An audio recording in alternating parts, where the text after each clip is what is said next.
ठाणे शहर दैनिक पत्रकार संघाच्या अध्यक्षपदी दिलीप शिंदे तर कार्याध्यक्षपदी दीपक शेलार, उपाध्यक्ष निलेश मंडलिक, सचिव राजीव डाके आणि सहसचिवपदी प्रसाद सकट बिनविरोध।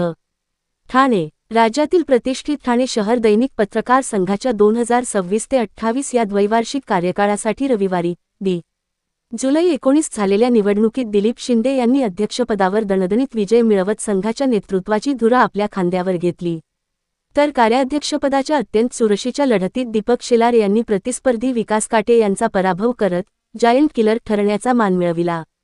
खजिनदारपदी राजेश शेटकर यांनीही बिनतोड विजय नोंदवून इतिहास रचला। ठाणे महापालिकेच्या कैलासवासी नरेंद्र बल्लाळ सभागृहात पार पडलेल्या मतदान प्रक्रियेला सदस्यांचा उत्स्फूर्त प्रतिसाद लाभला।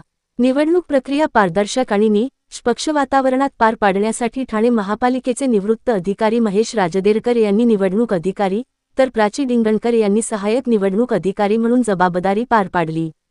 प्राची डिंगणकर यांच्या संपूर्ण टीमचे बहुमोल योगदान या निवडणूक प्रक्रियेसाठी लाभले। अध्यक्षपदासाठी दिलीप शिंदे, अमोल पवार, दीपक दळवी आणि सुरेश साळवे यांच्यात चौरंगी लढत रंगली। त्यामध्ये दिलीप शिंदे यांनी 71 मते मिळवत विजय संपादन केला। दीपक दळवी यांना 50 मते मिळाली। कार्याध्यक्षपदाच्या लढतीत दीपक शेलार यांनी 75 मते मिळवून विकास काटे 50 मते यांचा पराभव केला।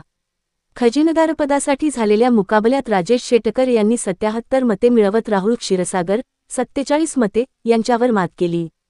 दरम्यान उपाध्यक्षपदी निलेश मंडलिक, सचिवपदी राजीव डाके आणि सहसचिवपदी प्रसाद सकट यांची बिनविरोध निवड झाली। कार्यकारिणी सदस्यांच्या 6 जागांसाठी झालेल्या निवडणुकीत निकेश शार्दूल 90, गजानन हरिमकर 71, अमर राजभर 65, सचिन देशमाने 58, नितीन दूधसागर 55 आणि प्रफुल्ल गांगुर्डे 54 हे विजयी ठरले। महिला सदस्यपदासाठी सारिका साळुंखे यांनी 86 मते मिळवत विजय मिळविला। नूतन कार्यकारिणीचे सर्वांम स्तरातून अभिनंदन होत आहे।